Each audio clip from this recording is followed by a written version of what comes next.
کی آپ قدر کریں. حدیث میں اللہ کے نبی علیہ الصلوۃ والسلام فرماتے ہیں کہ عالم بنو یا طالب علم بنو یا پھر علم دین سننے والے بنو یا پھر ان سے محبت کرنے والے بنو.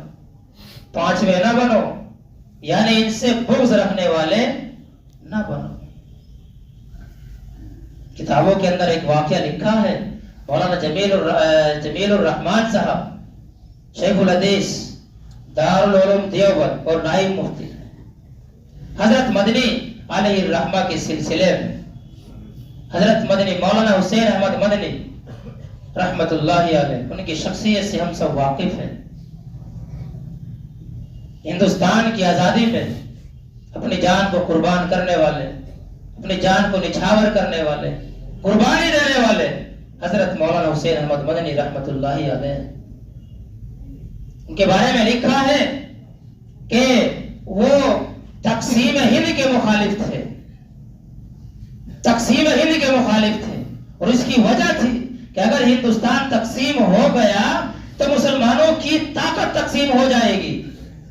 ان کی نیک نیتی یہ تھی کہ اگر ہندوستان تقسیم نہ ہوا، ایک رہے اور پاکستان نہ بنا، ہندوستان میں مسلمان رہے، تو جس طرح یہاں 800 سال تک مسلمانوں نے پہلے حکومت کی، انشاءاللہ آنے والے وقت میں بھی یہاں مسلمان حکومت کریں گے. لیکن کیا کریں، تقسیم ہو گئی، پاکستان الگ بن گیا. تو مولانا عبد القادر رائے پوری رحمت اللہ علیہ فرماتے ہیں کہ میں لاہور میں گیا، ایک آدمی میرے سامنے آیا اور وہ دہاڑے مار مار کر رونے لگا. حضرت نے پوچھا آپ کیوں رو رہے ہو؟ اس نے کہا کہ ایک مرتبہ جب ہندوستان تقسیم نہیں ہوا تھا، اس سے پہلے حضرت مدنی رحمت اللہ علیہ مشرقی پنجاب میں آئے اور وہاں ریلوے اسٹیشن پر اترے.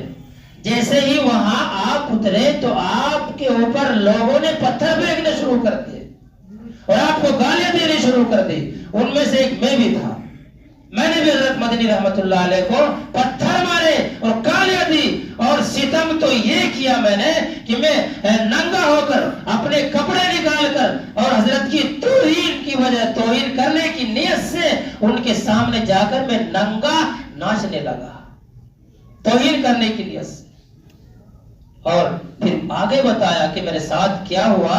میرے ساتھ یہ ہوا کہ جب تقسیم ہو گئی اور افراتفری کا ماحول بنا تو سکھوں نے مجھے پکڑا اور ستون سے باندھا، میری پٹائی بھی کری، اور ستم یہ کیا، ظلم یہ کیا کہ میری جو بیٹیاں تھی جوان اور میری بیوی تھی، سکھوں نے ان کے کپڑے اتار کر ان کو مجبور کیا کہ اپنے والد صاحب کے سامنے ننگی ناچے. تو آدمی کہتا ہے کہ میری غیرت جوش میں آئی اور میں نے سمجھا کہ یہ اس کا بدلہ ہے جو تو نے حضرت مدنی رحمت اللہ علیہ کے خلاف سازش رچی تھی. ان کو پتھر مارے تھے، ان کو گالیاں دی تھی، ان کے سامنے ان کی توہین کرنے کی نیت سے ننگا ناچا تھا. تو اس کا بدلہ ہے. میرے بزرگوں بھائیوں، اللہ تبارک و تعالی مجھے بھی اور آپ کو بھی عمل کرنے کی توفیق عطا فرمائے اور علماء کی قدر کرنے کی توفیق عطا فرمائے. وآخر دعوانا الحمدللہ.